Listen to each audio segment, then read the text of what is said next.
This is Rocky Snyder. At the tone, leave your name and message and I'll get back to you. I wasted on cross-country when wars are natural sprinters. Very dangerous over short distances.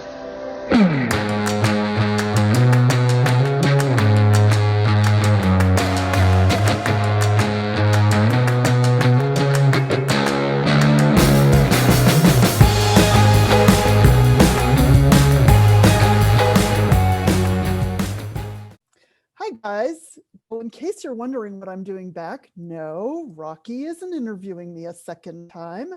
The tables are turned. I get to interview Rocky. I've known Rocky since 2014. We both attended the first Finding Center Anatomy and Motion course in the US. And we have crossed paths in many courses since then. And I've also attended, he hosts these wonderful study groups at his business, his gym in Santa Cruz, and I drive the 6.5 or whatever number of hours it takes to actually go to his study groups. They're so wonderful.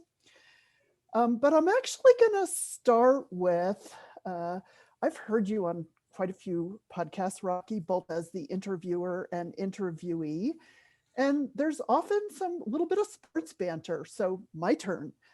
Rocky and I share, I wonder if you know what's coming. Anyway, Rocky and I share roots in New England, and we are both New England Patriots fans. That's one thing that we actually share a lot of fandom.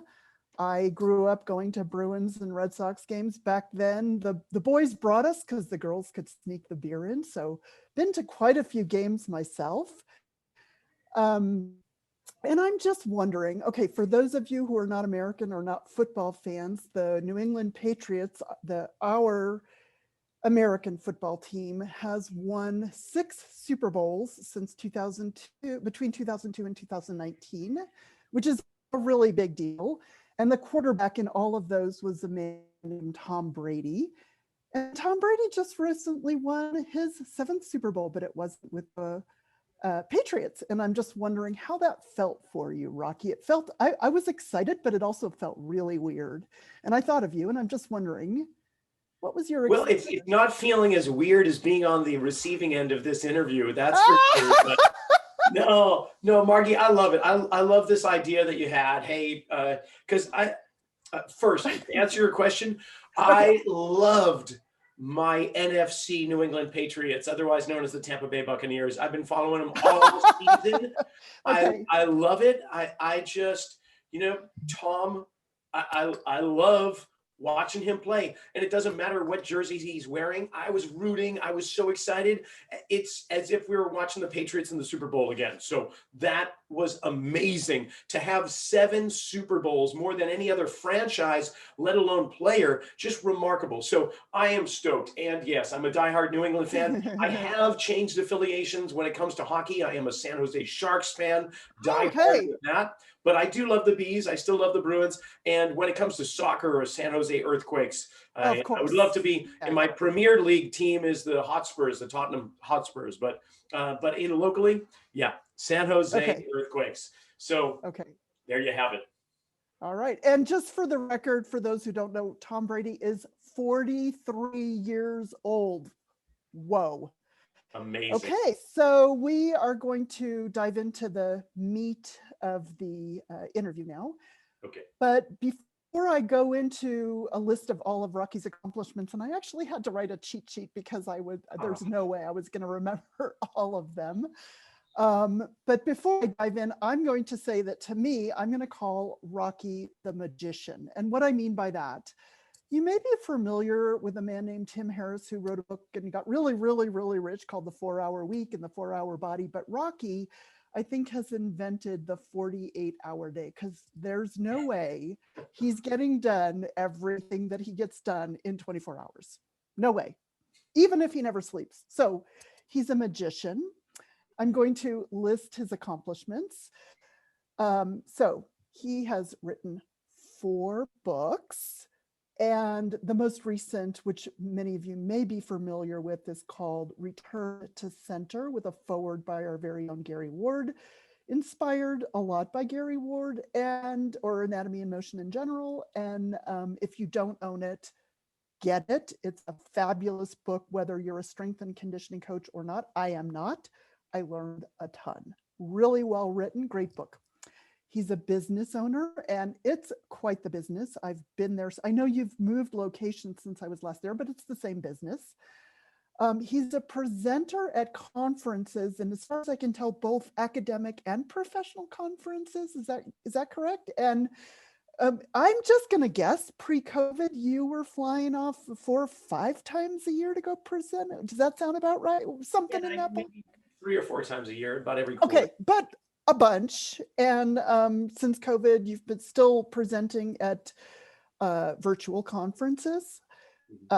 We all know that he's a therapist, a coach, and now he's an AIM mentor. He's a podcaster. You have how many podcasts, Rocky? Besides this one, I think you have another podcast. Yeah, and very prolific podcaster, by the way. He's a YouTuber. Okay, you want to be mind boggled, go to his YouTube site. Whoa, big rabbit hole. Be prepared, big rabbit hole. Excellent content, tons of it. He hosts the US or California study group. Anyway, I've already mentioned that. He's a family man. I know just from being around him how dedicated he is to his family, incredibly involved in homeschooling his children. And boy, that's the job in and of itself. He's the push-up king. I've seen him on some kind of competition where he did more variations of perfect push-ups than you can even imagine, or you wouldn't be able to make up that many. He himself is an athlete, I think mainly a surfer. You're going to jump in and correct me if I say anything wrong. And I know you also snowboard. I saw that I did go to your website that you're also, or have been, a soccer coach. He has a broadcast ski and snow report on a local radio station. He's trained in many, many modalities. But to me, Rocky is that person that when I'm confused about something, Rocky, do you have time to FaceTime this afternoon? I don't understand XYZ. And he always obliges. I'm so grateful. So now to you, Rocky, first of all, am I close? Did I miss anything big? Is that kind of... No, that's good. And it looks like we're out of time. I want to thank you. Yeah, that's it. All right. I mean, just obviously the ADD in my life just keeps me moving. All right. So there's an extensive bio on your website. I do recommend if people are really interested, go there. But Rocky, why don't you give us the short version of how you got where you are today and how you found, specifically leading up to how you found AIM? You know, it may sound funny, but it was the major means was through procrastination. And it really was. I mean, it sounds like you just listed off a whole bunch of things that yeah, that sounds impressive, but I don't really think of it the same way. It's just, instead of doing this, I did that. I didn't want to really focus on this. So what else could I do instead? So when it came to school, somebody had brought me to a gym early on in my teen years at the end of high school. And I really loved how it felt and lifting and moving the body. And I found myself through the college years running to the gym to work out rather than attend classes. And every now and then I would jump into a lecture hall and I'd be surprised to know that my timing was great because an exam was about to take place and hopefully do okay. I guess I did because I managed to walk away with a degree, but that was in English literature. And lo and behold, yeah, I guess I used that degree later in life, but for the most part, I really used the procrastination tool of working out. And somewhere along the way, moving from New England to California, within a year's time, after being a line cook at a tourist destination restaurant, they replaced all of the help when the ownership changed. And a roommate of mine at the time happened to see a classified ad in the local newspaper for help at a health club and a gym. And he just said, this is right down your alley. Why don't you go and apply? And this was in the early 90s. And within a year's time, they began developing a personal training program. And they asked me they kind of recruited me into that, me and another fellow who happened to be really looking at getting certified as well. So we became strength conditioning specialists, CSCS. That was back in 92, 93. And And within a few more years, in '96, I decided that I would leave the confines of the club and try and pursue it myself. And I opened up a business down the road. And so, yeah, March 18, 1996. This March 18th will mark. I think actually this is going to air right around that time. That'll be 25 years in business, and I've Wow. been making so many mistakes since that time, trying to gain experience. I guess that's really what it comes down to. And in terms of anatomy and motion, that's one of those kind of coincidental, like dumb luck opportunities. I was not one of those NKT people that Mhm. really populated the groups at the time back in 2014. I was one of just another person that happened upon it, that was like a trainer that came to Corte Madera to learn in the first workshop. I was looking at a Facebook post from a colleague of mine Oh, in Las Vegas. Yeah, yeah, Arthur Sue. wow. And he just happened to post this excerpt from a book called What the Foot. And I had just gotten back, Wow. yeah, I had just gotten back from San Diego, and Uh-huh. I attended the Gray Institute. Gary Gray was offering his like 30th anniversary year of chain reaction, where he looked at how the foot struck the ground and how it had a chain reaction through the body. And I thought that was so phenomenal, because up until Uh-huh.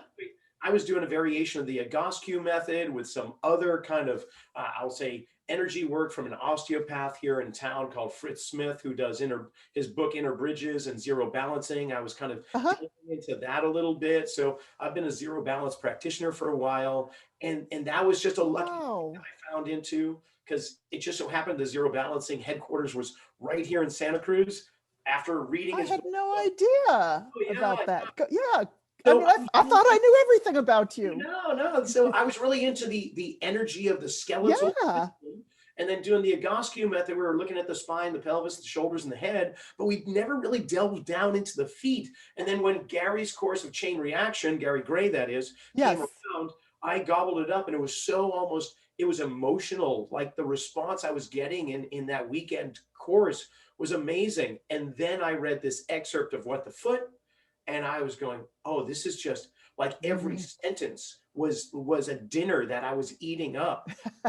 And I was so hungry for it. I sent away, and it came, and lo and behold, Gary had actually handwritten a little insert, put it in the book, and said, if you like what you read and you want to learn more, maybe try attending a workshop. And I thought, well, that's great. I sent away to London for this book.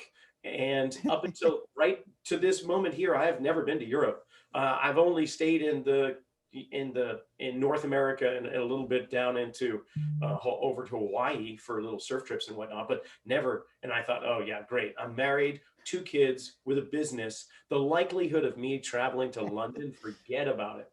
And then I looked up the website, and there's one happening north of San Francisco in like 90 days. Going, you got to be kidding me. There's Wow. boom. So that's how it all began, basically, with anatomy and motion. And then it was level 1. So then level 2 was going to be in June, but I had a surf trip to Baja, and at the same time, I'm like, oh, that stinks. But oh, well, wait a minute. There's another one. Well, it was actually, the surf trip was a little sooner than that, but there was a level 2 happening in New York City in that June. And so that was good. I had one of my good friends, his mom had an apartment on the Upper West Side, and she said, you can stay Wow. here if you want to. I know. So that was really nice. So I got like a bachelor weekend in New York City, and I got to learn anatomy and motion, and then go see a show, or eat some wild food, and learn that I had no idea about how to even grab a foot. So Uh-huh. that was, yeah. Then when it came to, at that time, we were doing foot mobilization, where you lined up the chairs on one side, lined up Hmm. the other. I remember. Person you're holding. So I had this big moke of a guy. I don't even remember his name, but he was like gigantor, and Noah. he had the biggest foot, like Fred Flintstone, and I'm the smallest guy in the room, and I'm holding this 20-pound foot, trying to figure out how it moves and everything. And I just said, I have no idea what I'm doing, but I want to learn. And so that's how that whole kind of thing about just trying to get as many feet in my hands as possible began. And I remember actually you had a goal of, was it 100 a year, 1,000 a year? Now I don't remember. What Yeah, I thought you it would be said- kind of nice. I kind of did the math in my head, and it's the middle of June, so I've got about 6.5 months.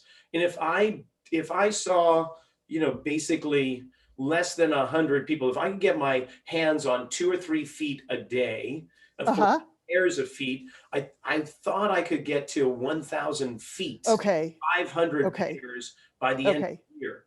And as it turned out, I didn't make my goal. It happened sometime in the next month, January of 2015. Missed it by a month. I know, right? So disappointing.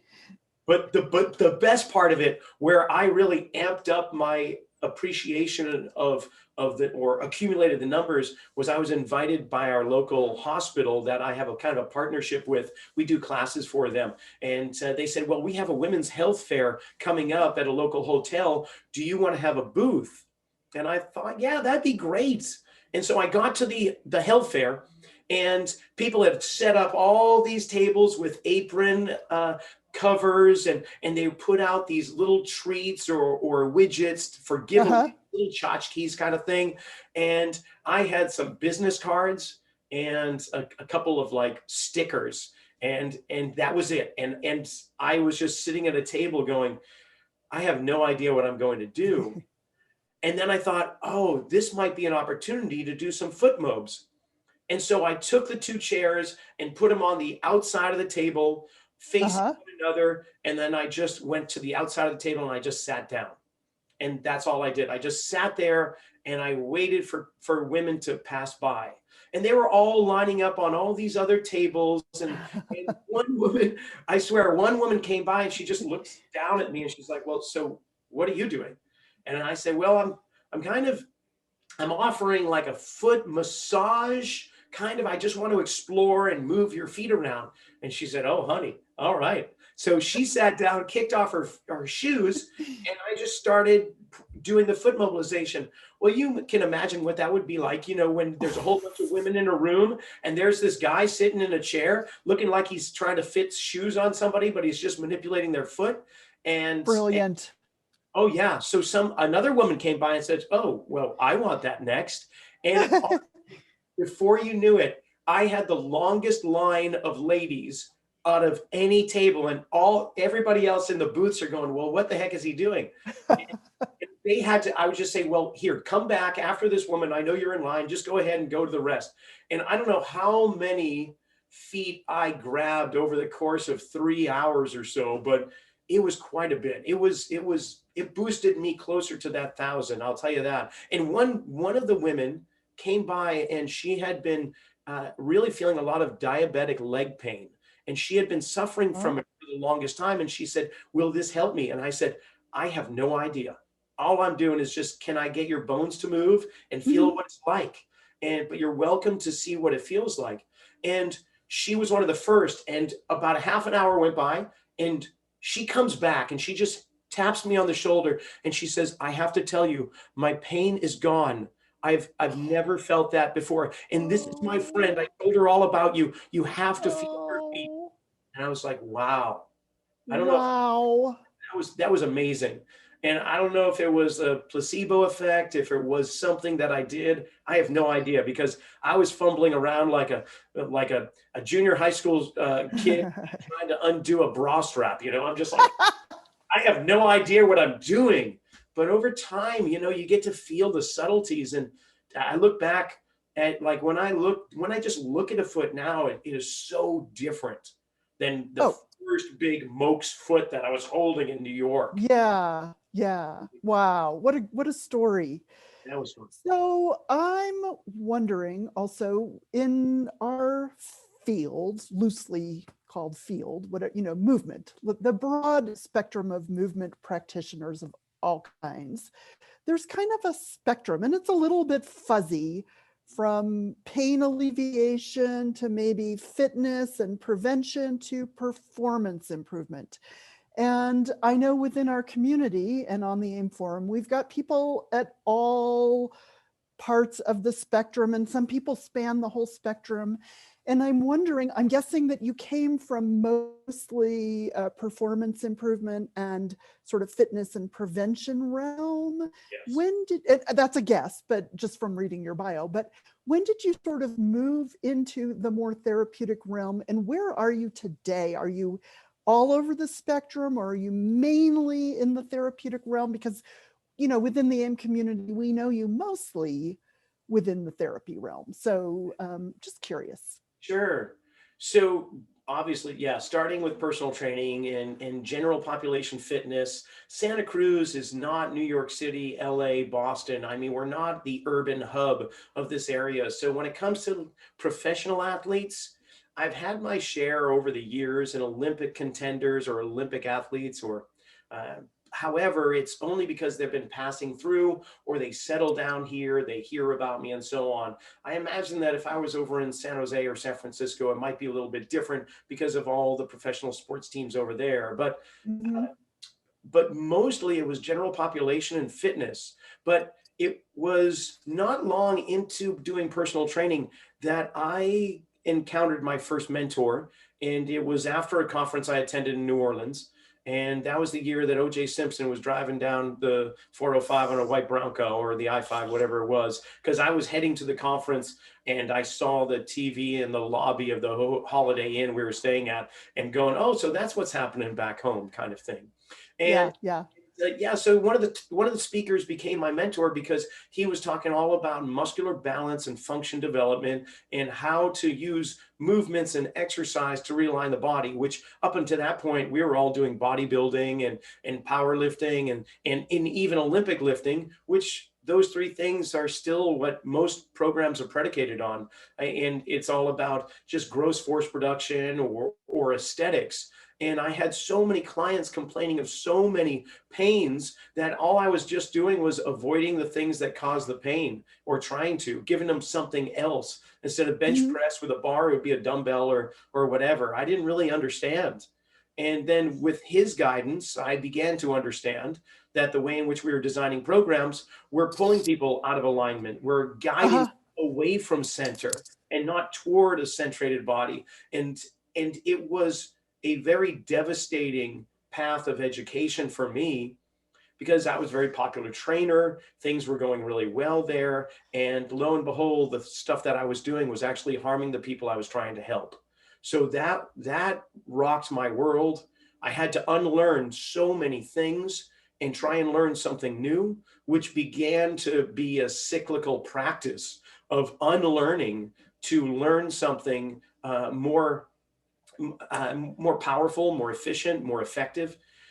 And so then I started transitioning. I got a part-time gig. I was asked to work at a chiropractic office, and I was seeing this chiropractor, two chiropractors, in fact, were in the office, and they were just flowing their patients into my little room, and I would have to do like I say kind of in the book that it was like almost speed dating with posture assessment. And I had to really find out what was going on with their posture within a matter of about 10 minutes so that the next 20 minutes of the appointment would be spent giving them programs to perform on their own so that they were self-reliant. They had tools that they could use to maintain the adjustments that they were being given, and their recovery rate accelerated because of it. And I really thought that, wow, I grew up loving comic books and I love the thought, the mythological thought of the superhero, which ironically enough is something that I guess my life kind of follows. Like my personal world can be in shambles while my other persona is saving the world, so to speak, or saving people from pain. And yeah, I surf, so I get into a skin tight outfit, and every now and then I do dress up as Spider-Man for kids. It's funny how you plant those seeds early on, but really I still maintained this hold on personal training and group exercise while delving deeper and deeper into the postury correction and then eventually into gaits and posture analysis, and then of course with anatomy and motion, just got diving deeper and deeper into that. And then ultimately, how can I take the previous knowledge of strength-based training and overlay anatomy and motion in the flow motion model and try and make sense of the type of programs that I'm developing, so that I know that they're going to hopefully gain strength, agility, speed, higher performance levels, but still maintain the integrity of how the human body actually moves. And so that's kind of where I am now. Most of the clients that I see are still dealing with chronic and acute pain, and they've been referred to me through different means. And I give them programs, but I don't want to be with them for a very long time. That's my goal, at least. I want to provide them with some tools, get them out of that place, give them some paint thinner to get them out of the corners of them, which they painted themselves in, and see if I can just get them to spread out their ability to move. And then every now and then, if they want to come back and see me for a new program or whatever, and a reboot, then we can do that too. I do have some professional athletes that will come to town when they're off season, and they train with me, and that's fun, because that's nuts and bolts, kind of old school. It gives me a lift up energetically. But yeah, most of the time these days, it's providing content and being an educator. So I really like teaching and the knowledge that I have acquired and sharing it with others. So whether it's the content online that I keep doing through YouTube, I don't know, we're somewhere close to 600 videos or something on the channel, including the podcasts themselves. But yeah, I guess that's where I am now. I've gotten away from personal training. I don't like doing long-term training with people, because there's kind of a codependency that can Yeah. manifest in itself that really weighs on me. And I know that people want to train with me at times, but I've got a Mhm. great staff, and they do a great Yeah. job.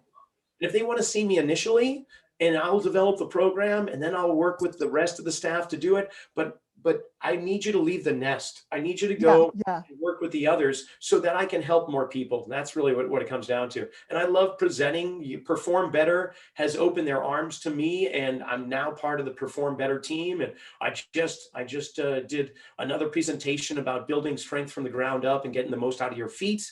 And of course, honorable mentions to Gary several times over with that. But that's yeah, as you can tell, I like public speaking. I mean, between radio and what we do here, I really enjoy it. Uh-huh. My drugs of choice, I guess.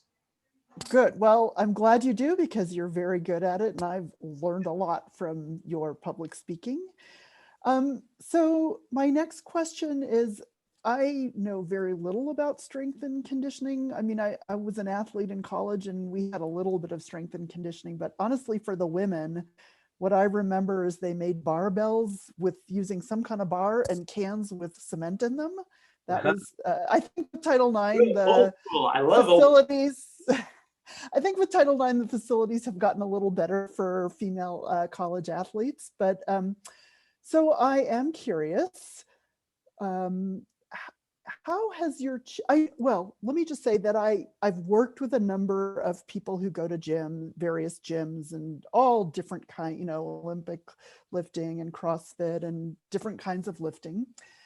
And I know that there's very definite cueing on foot, knee, hip position. I don't think it's uniform across all different kinds of lifting, but I know that it's very specific. And I'm just curious, how has your cueing changed? Or if you're not seeing personal training clients that much anymore, do you educate your staff? Because I imagine that there is cueing of squatting going on in your gym. So I'm just curious, how has Yes. it changed, and how do you educate your staff? Okay. Well, we'll tackle the educate the staff first. Okay. We do weekly mentoring. So every Oh, week and I pay can my. I get a job there? Do you have any openings? You're welcome to it. We've got the 401k plan and everything. But yeah, and we pay them to learn, which is kind of unique. They clock in, and I spend an hour every week and in mentoring them. And we deal with pronation and supination mechanics, because those are the two options that we have as long as we live on planet Earth. What Mhm. happens to the body when we land on it, and what happens to the body when we leave it? Briefly, right? Yeah, So right. and everything that we do in the facility is really founded on that. Every strength exercise. Now, so there's that. And I only have a couple of trainers. We're looking maybe to get another trainer soon, but that's really what we do. And I think that they have learned enough where they could pick apart or piece together the flow motion model if I just guided them a little bit. Now, I don't teach them that because they didn't take the course, and that wouldn't be right. I want to respect Gary's work, and I want to, and he's become a really dear friend, and I want to protect him. But I also need my staff to learn the basics of pronation supination. And once they know that, well, then the way in which we cue has drastically changed, actually. Over the course of time, I like to think that my coaching has improved over time, and I learned from certain mistakes, or over coaching, over cueing, and just make it simple. But really, we look at the bones. Right? Where are the joints going? Where are the bones going? What are the joints doing? And what speed is everything taken? And so we'll use coach's eye for kind of an educational tool, and we'll film each other and go, okay, what's looking like it should occur here when it's not? And how can we get that to occur? So we can cue them with wedges without verbal cues. We can just cue them by putting the wedge in place, and then say, how does that feel? Where do you feel this? Like, asking questions is one of the best ways of cueing somebody. Rather than telling, we ask, like, where do you feel this? Because often is the case, clients say, well, where am I supposed to feel this? Where do you feel it? I would rather know where you feel it, because that's going to give us insight. And if you're feeling it somewhere where I'm not expecting, that's really great information that I need to know, because it looks like you're doing it pretty well, but something is not going on the way it should, because instead of feeling it over here, you're feeling it over there. Okay, so now we have something we can work with, and now we can do a little problem solving and change this little thing here. Okay, I want you to do the same thing. I want you to lead with this area and let me know how that is. Oh, wow, I'm just really feeling it over here. Okay, good. That's where I want you to feel it. So I want you to try and get that feeling every time, and bring some awareness. And I keep using the word awareness over and over. Bring some awareness into this body. You've owned it all your life. It would be really great to know what it's doing or what it should do. So that's the big change, right? Going from the muscle to the bones was instant. Was just that was a game changer in itself. As soon as I started watching the bones, I didn't have to be so concerned with which muscle was doing what. I mean, in our industry, we're so absolutely, I mean, we're so focused on blaming a muscle for all the problems of the world in a person's body, right? It's like, and it changes like a fad diet. You remember when it used to be the psoas, and then it the psoas and the rhomboids, right? My chiropractor told me I need to stretch my rhomboids or strengthen strengthen, Yeah, right. Your lower trapezoid. Right. Or then it was the multifidi. Maybe it was the transverse abdominis. That was very. Oh yeah. I mean, of course, right. Everybody comes in. I need to strengthen my core. Yeah. Right. Yeah, those fads. And then lately it's been the glute medius. And so you throw a rubber band around somebody's ankles, knees, or feet, and you have them walk sideways. Like, that's going to solve everything. I mean, right. Or clamshells. Yeah, right. Lay them on the ground and let almost them predict. Everything's going to be fine after that. You're just right. So as soon as we stopped hunting a muscle and started looking at how the body was moving or not moving, you just could let go of all that absurdity of trying to blame one muscle out of 635, 670, 700. We still don't know how many muscles are in the body. I know. Yeah. Wikipedia is all over the place. Google search is all over the place. We know there's hundreds of them. And 2/3 of them are responsible for locomotion, at least. Yeah. So now we're down to about 400 muscles, and you're going to blame one out of 400? I mean, that's... I know. I completely agree. I tell my clients, and when I teach a class, I tell the students, I want you to forget you even have muscles and just, we cover what the joint motions look like. And I tell them, I want you to be visualizing your skeleton in everything we do. Yeah. But I was going to say, just yesterday, so I've got it's going to sound like I'm not trying to toot, but so we've got contracts with the local fire departments. There's 2 fire departments here that contract me to come over and be their strength conditioning consultant. So I've got 4 stations on each. There's 3 shifts of firefighters at each station, and essentially I go over on a quarterly basis and put together the programs. Well, one of the firefighters yesterday was talking about, he's got golfer's elbow, and what do you do about golfer's elbow? And so, what the typical thing would be is, well, we want to stretch out that area and so on. But that opened up a conversation is really what it did. I said, well, it probably isn't the elbow that's causing the problem, because it's probably overworking. Now it's getting inflamed. So where isn't it that you're working as hard? It could be neighboring it up into the shoulder. So let's just check your arms range of motion, shoulder range of motion. Everything seemed okay there, but you could tell there was a little discrepancy in the level of his shoulders. Almost like, this brings me to like Chris and his story. It's like, well, if we were to create a story behind it, right? Well, it really looked like he was trying to get off of his right leg, the way that his shoulders were leaning and his upper body was ever so subtly, like he didn't want to be on the right leg. And so you go, well, is there a history to your right leg? Is there something going on there? And he's a 30-something-year-old firefighter, but he's like, oh yeah. In high school, I tore my MCL or ACL or something like that. I'm like, but that was a long time ago. I'm like, yes, you're right.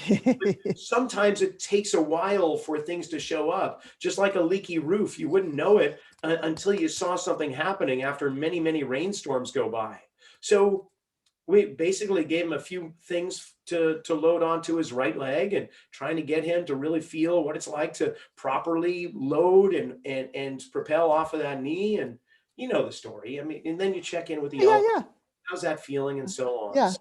But it opened up their minds and their eyes from the closed kind of perspective of, if I have pain, that's where the problem is, kind of thing, right? Instead, you just say, well, what if? And I love that. I love that phrase. And I love putting a question mark at the end of most statements, because that it opens up so much more opportunity of learning and keeps your mind open, rather than putting an exclamation point that just says firmly, this is how it is. Like, who knows? The body is so complex that maybe it wasn't the knee. After all, maybe it was something that we don't even know about, but there's always a reason. And I guess that's what I love about anatomy and motion, that I love mysteries, and I love learning how things work. And that's all it is about for me. If I help somebody, that's cool. And that sounds kind of insensitive or callous, but I'm not really doing it to help people in a way. Yes, I really like getting people out of pain, and I like the pat on the back, and that's all great. And I like seeing their energy change and their mind opening up to what they could now do, now that they're not feeling these restrictions and limitations. But in truth, I really just want to solve a mystery. That's what I really want to do. I totally agree. I feel like we get paid to solve puzzles, and how lucky are we that we can do that. But now I want to actually turn to your, I think, favorite sport. Well, I don't know if there's a preference between snowboarding and surfing, but your main sport, perhaps. And living in Santa Cruz, I'm just curious about how many days a year do you get to surf, roughly, approximately? Like, my husband can tell you exactly how many days he skied last winter. So they know it well. I do. I gotta say, 5 days right now this season on my snowboard. I do. I count. But I've got buddies that are like your husband, and they go into the triple digits, and I just get so pissed. I'm like, are you kidding me? You get to go that many times? That's remarkable. But for us, the beautiful thing about Santa Cruz is that we live in the ocean, so you can surf just about every day as long as there's waves. But you can travel, unlike when we were growing up in New England, you can actually drive to winter. Right. How far are you? How many hours? Dodge Ridge is 3.5 hours. That's the closest ski resort. And it's okay.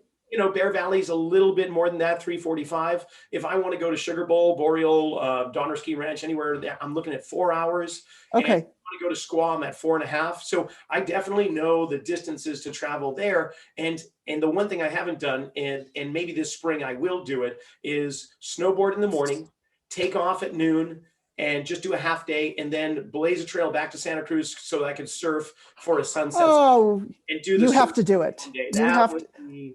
That would be yeah, board and board from snow to surf. Okay.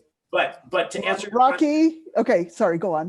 no, to answer your question, it over the years it has changed. Before kids, I surfed every stinking day I could, which was Okay. Okay. every day. And then the kids came along and responsibilities increased. And then there was a time where I could count the number of surf sessions basically in a year on both hands. Like I was maybe getting out Oh, yeah. because there was things to do. But now my kids are older and they both love surfing. And I don't know where they got it from, but yes, they do. And one is competitive, and he wants to be that soul surfer that gets sponsored by companies, and all he does is travel the world finding great breaks. And my daughter's, well, she's much more responsible than that, but she loves surfing and she works at O'Neill Surf Shop. And so with them, I'm back to surfing almost every day, as long as they get their schoolwork done. Oh, So, awesome. so in a few Yeah. hours from now, I will be out there. In fact, a couple of their friends want to come out and learn. So I'll do a little bit of instructing out there at the same time. So we'll have fun. Oh, that's awesome. So I'm curious, how has Anatomy in Motion changed your surfing, or has it? And if so, how? Ooh, yeah, nice. Well, many, many moons ago, in early 2000s, I wrote the first conditioning book for surfing. And I saw that. I didn't realize it at the time, but yeah, no one had really written anything on it. So you know how it is. You write a book and then you're instant expert. So I guess for the last 20 years, I've been the guy who wrote the book on surf conditioning. And don't go out and buy it. I don't think very well of it because it was 20 years ago with the knowledge I had, Yeah, which is okay. I course. mean, it's all right. Yeah. People are going to get Yeah. something out of it. But from a creator perspective, when I look back, I'm like, oh, I need to rewrite it, which is kind of how the last book came about, Return to Center. I started rewriting the surf book.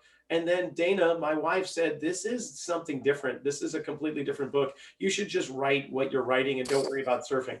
And that's how that came about. But how Anatomy in Motion, the flow motion model, has related to my surfing, that's honestly a really good question. Other than my own level of performance, I guess, I'm 10 years older than Tom Brady.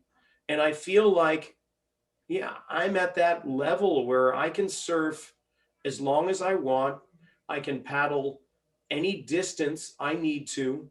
I can stay out and catch as many waves that will be allowed to me, depending on the crowd. And when it comes to wiping out, knock on wood, it hasn't been an issue. I do recall many times landing on my board where I'm almost kissing my ankle and I've just been pressed into it and I just pop right out. So I think pliability is something like Tom Brady and Alex Guerrero, his trainer, have kind of coined, but I like using it. To be pliable and resilient, I guess, is where the flow motion model has been created in my body. I took a really hefty spill up on the mountain a couple of weeks ago, snowboarding and filming one of my kids. And I wasn't showing off, but I was in front of him. So I had to flip around backwards. So I'm snowboarding down the mountain backwards and my edge caught and I slammed into the mountain so hard that there is bruising here, but through doing cog, Look at that range. I mean, there was no fractures, which was something, Okay. but there was tissue damage. Yeah. I wanted to be in a sling when I went and got the x-rays and I said, oh no, no, I need this moving. And that the night after the impact on the mountain, I got home and it was sunset and my daughter said, can we go surf? I'm like, yes, we can. Wow. Now, I think I can. Yeah. And so I was just peeling on and off the wetsuit carefully and paddling out there, but it felt great. So doing the cogs and working on movements, and not only here, but down into just how everything connects. I truly think that this has recovered faster than any other means. So yeah, it's I mean, isn't it incredible when you can give a firsthand testimonial to the work you're doing for your clients, that it's just a whole nother level of relating to them and being able to communicate with them and cheerleading a little bit for what we do. truly. Because I too have used anatomy in motion to heal myself from various knee replacement, among other injuries. So I'm also curious, and I'm sure that many people on the forum would be curious, what does a session with Rocky look like? Because I know that you have a lot of tools, including the force plate. For example, how long is do you have an intake session? And if so, how long is it and what does it look like? So- and I'm sure that it's dependent on the client, but if you could generalize, what a intake session with you looks Certainly. like. Yeah, most often than not. And there's no such word as biomechanical. It's biomechanic, or whatever, but we still use it. So it's a biomechanical assessment. That's the title Okay. of the session. And Okay. it is scheduled for 90 minutes, but it's really 2 hours. So there's no way I can try and do as much as I would like to in 90 minutes, no matter what, because the first 20 to 30 minutes is really the intake. It's finding out, even though they bring in information, I still want to review it with them, because as you can attest to, as you're talking, then more is revealed. And then you start doing a posture assessment and or moving the body, and that triggers a memory for the client, and then now there's something else that came up, right? And it was hilarious when one of the first, it was level 3, and it was back in Corte Madera in 2015, and Chris is working with this guy that was attending it in one of the breaks. And I just wanted to sit down and watch, and he's feeling his foot and he's around the metatarsals, and the guys, and he said, so did you ever injure your ribs? And of course, you and I, we kind of understand with metatarsals and how it, Yeah, right. ribs and all that. But Well, now we do. yeah, now we do. But at the time, like, Now we do. Yeah, I know. what the hell? Like, he's feeling his foot and he's asking for the ribs. This is some voodoo shit, It's like, the guy's like, no, I got nothing. Oh, wait. Yeah, I was stabbed. And I'm like, what? Like, are you kidding me? First of all, how do you relate the foot to the ribs? And then second, how does somebody forget that they were stabbed? But then, you think about it after that, and things, traumatic experiences can be suppressed. So maybe that was it. I don't know. But anyway, those kind of things might come out in a session with somebody when I'm working with them. They may have suppressed something comes up, you start moving a joint here and there, and suddenly something's triggered emotionally or memory wise or whatever. So I do, after the intake, I want to put them on the force plate, and I do it for 52 seconds, a static posture, because I recall in one of the educational platform sessions, there was some Spanish research that showed that is an ideal time. And I don't know what an ideal time is, but okay, I'm a lemming. I'm going to jump off the cliff with everybody. Sounds good. Yeah, 52 seconds. And I basically have a conversation with somebody as they're standing on the force plate while I'm standing right face to face in front of them, and just asking them about different things, because they can't dual task. So if they're answering a question that I'm thinking about, then they're not thinking about how they're standing. And that hopefully gives me a better understanding of what's going on. Then we review the results, and I kind of create stories and hypotheses and what might be occurring here and there, but I don't know that for a fact. So I want to go into their structure and find out from a posture perspective, anterior, posterior, both profile views, a little superior going down the backside, what's going on. And so on my whiteboard, I put these notes down and I write shoulders, skull, spine, hips, pelvis, knees, ankles, feet. And I start jotting notes on each of those areas and what I'm seeing with their posture. I'll write little illustrations of the feet and where's the center of mass going, where's their pressure, what are the percentages, trying to write those all out, because at the end, I'm going to just take a picture of the whole thing and Right. file. And it's just an easy way to collect the information and store it. And then after we do the posture assessment, then I'm just going to have them walk around and just because they've been standing for a while, but while they walk around, I'm going to watch them. And I'm just Mhm. going to see what is it that I'm getting a sense of, like almost like a blurred vision. Where do they want to go? What's really moving? What's reluctant? And so on. Like, okay, that's good. What plane of motion are they really dominant in a way, and where? And then we'll come back and I'll have them standing in just a neutral stance, and we'll explore the 4 movements of the pelvis: tilting, translating, laterally tilting and rotating, then go up to the rib cage, then go to the shoulders. We'll do the skull. And then once that information's there, that's great. I start to put together a little bit more of a formula, and then I'll throw on my gloves, have them have a seat, and then I'll do a little foot mob and try and get a little bit more understanding about what's moving down there. And really interested about all the joints, but in particular what the rear foot is doing in combination with the forefoot, and just get a sense of where are the arches being formed in the foot. Is it the medial, or is it in the toes? Are the arches being more formed in the toes than in their foot? And just that kind of thing.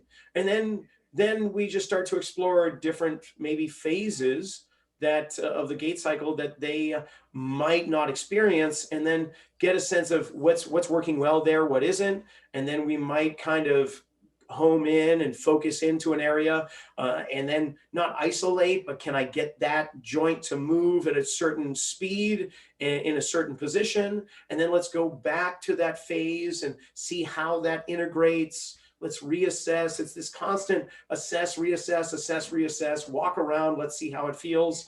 And let's come on back. Use the wedges. Don't use the wedges. I will often at the end, for their benefit, not more so than mine, I guess, put them back on the force plate and see what's changed. Uh-huh. But I don't use it. I get into trouble with the force plate, at least early on. How so? Well, I would think that just because I'm getting closer to 50-50, Yeah. that's my goal. And so I Right. started falling into that trap when what I really need to do is just appreciate if there's a difference and not be so concerned with what the percentages is. Like Yeah. if they are Oh, living, that's interesting. you Yeah. know, if they're living with 65% of their mass over their left side, and then we reassess on the force plate, and now it's 59% and a little bit more over here, or even better, there's 65% over their right side and 35 over their left.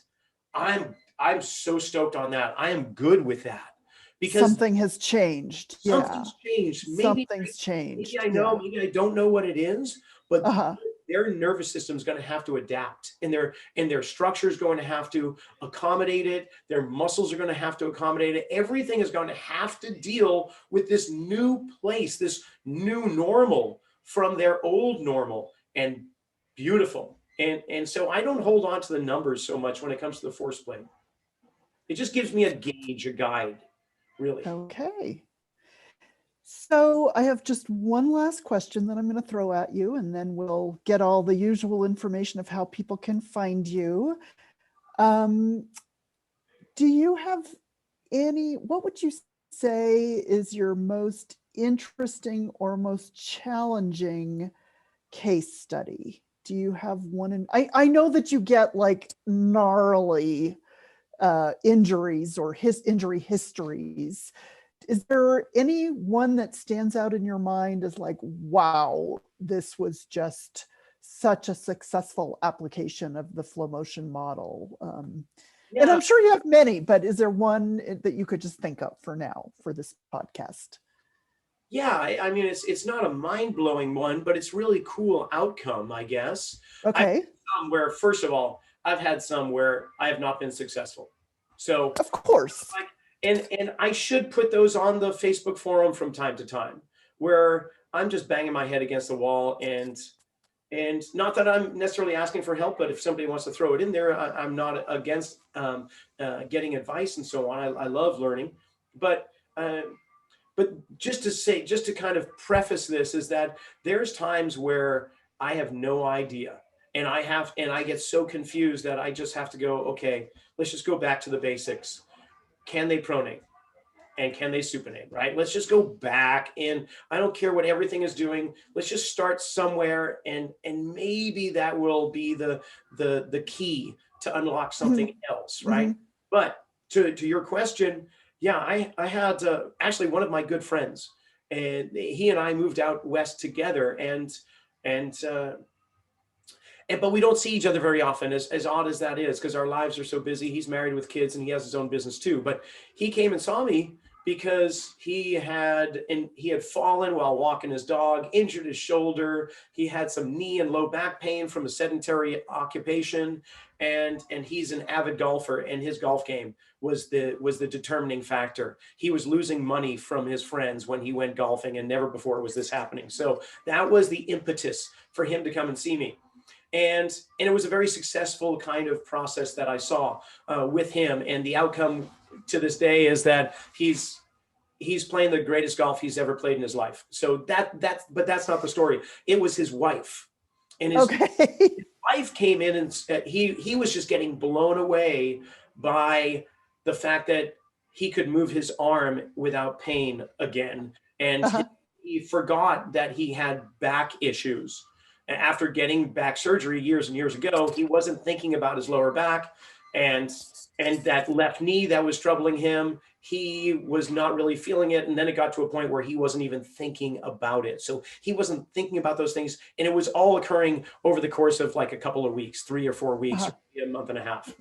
And he said, you've got to see my wife. And she's a doll. I adore her. She's this Amazon that stands 2 feet over me, but I've got a thing for that anyway, but that's another story. Anyway, she came in and she limped. She heavily limped in. She had just gotten, I think, cortisone shot because she was barely able to get out of bed. For the last year and a half, she was in excruciating left hip pain. And she had seen, of course, doctors, and she had been to physical therapy, and it had helped a little bit, but she was still like in agony. Then some of the specialists were saying, you are a good candidate for a hip replacement. You've got some degeneration and some arthritis there, and the story like that. So she comes in and sees me, and we talk about her hip, and it's been going on for a year and a half. And so what happened before that happened? That's always the question to ask. Yeah. Right? So yeah. What happened? Well, nothing happened. Okay, well, all right. It just kind of came on. Yeah, it just kind of came on. So you didn't hit it. There was no blunt force. No. All right. So we can rule that out. So it was an accumulation of something over time that wasn't working well. So lo and behold, we found out through more of the intake that she had fractured her third metatarsal on her right foot 5 years prior. And which hip was hurting? Just so I can follow the story. Which hip? Left hip. Okay. Left hip, excruciating pain, couldn't get out of bed, barely able to walk. Cortisone, she was walking but limping. And she fractured her third metatarsal on her right foot 5 years prior, and she was put in a boot. And that boot she wore for 6 months. And eventually, of course, it healed, and she did a little physical therapy, but didn't put her heart into it because the pain had gone. And they did a little balancing exercise here and there, the typical protocol for getting somebody out of a boot. Get them on the bike, and then give them a couple balance exercises, give them some Xerox sheets and send them on their way. So we, put her on the force plate. And what did it show? She wasn't bearing any weight into the right forefoot. She did not want to. In fact, she was just on the right heel, and she was loading pretty heavily into the left side. So we just got her to feel what it was like to load onto that right foot properly, which is all about pronation mechanics. Can you land and load and feel that response? And her hips started feeling better right then. And then she could feel. I just love that. Yeah. It's that kind of thing. So within a week, The pain was completely gone. She was walking around without limping. Actually, she was limping, and her family would say, "Hey, Mom, why are you limping?" She said, "Oh, I forgot." And, like she was practicing limping because she had been so used to it, and there was no need for it. So she would Right. call with that. And then pretty soon she was back in the garden with the next week. And then she was sitting into that child pose with her Oh. legs, her feet splayed out, and the most comfortable position that she could find Oh. before that. She's like, "Oh my Yeah. God, I can sit in this position again." So it's that stuff, it's, I love that. What a great story. but I love the riddle. I love the Yeah. Yeah. and I love that she's feeling so good, and now the kids have come in with their own things seeing me, and yeah, it's kind of fun. I have So a couple family affairs too. It's funny how that works, including my own family and my husband's family. We're both from big families. yeah. This time has flown by. It was really fun turning the tables on you, and I'm sure that our community will be super excited to get to hear from you, Rocky. And Well, this was before your idea, so thank you for doing this. And you were well, I wanted to hear from you. you're an amazing kind of interviewer. You did a great job, and I can tell you prepared. Oh my gosh, you did really, really well. Thank you. Thank you so much. Coming from you, that's quite the compliment. So I'm sure you're going to put it in the show notes. They're actually your show notes, but where can people find you if they want to find you online or social media? Well, if you want to do some stuff with me, I would recommend the mentoring program that just is kicking off right now. So if you've been through Anatomy in Motion, this is my 7th year of diving deep, deep, deep into it. My goal, I like having goals, I like having challenges because it keeps me honest. At like the 1,000-foot mob, I don't know what number I'm on now. I don't count ski days, and foot mobs the same, I guess. But I do have the educational forum. I think maybe Anthony, I don't know about yourself, but I know Anthony Claffey has gone through every single video on the educational platform because he has indexed the entire thing. But I know. Yeah. But on my dashboard, I still have a few that do not say 100%. So my goal over the next couple of months is to actually get every single video on the educational platform to 100%. And I've rewatched several of them, but there's some that I haven't. Maybe because of my arrogance, I don't think I need to or whatever, but I got to put that off to the side and actually look at all of them. But go to the mentoring. Yeah. Sign up for a mentoring session. I would love to work with that. And there's so many between yourself, myself, Harry Norman. We've got Ricardo Gagliardi in Australia, Monica Volkmar in Canada. We got Ryan Chabb in Southern California. Who am I missing? I'm missing somebody. Anthony himself, right? Anthony. Yeah, I think you got everybody. Yeah. That are doing it. And then Rob Sawyer, but Rob's the quiet mentor who's no one's saying anything. Like, yeah, Rob, you're going to have to mentor somebody somewhere down the road with that. But yeah, and just rockysnyder.com, all the descriptions down below. And if you haven't seen it before, just scroll on down. All right. Well, thank you so much for letting me put you in the hot seat. And I learned a lot. So thank you. Thank you. If you'd like to find out more information about the flow motion model, anatomy and motion courses, or Gary Ward himself, pick up a copy of his book, What the Foot, at findingcenter.co.uk. And while you're at it, pick up a copy of my book, Return to Center, where I take the flow motion model and apply it to strength training and conditioning. You can get a copy of that at rockysnyder.com. Thanks for listening.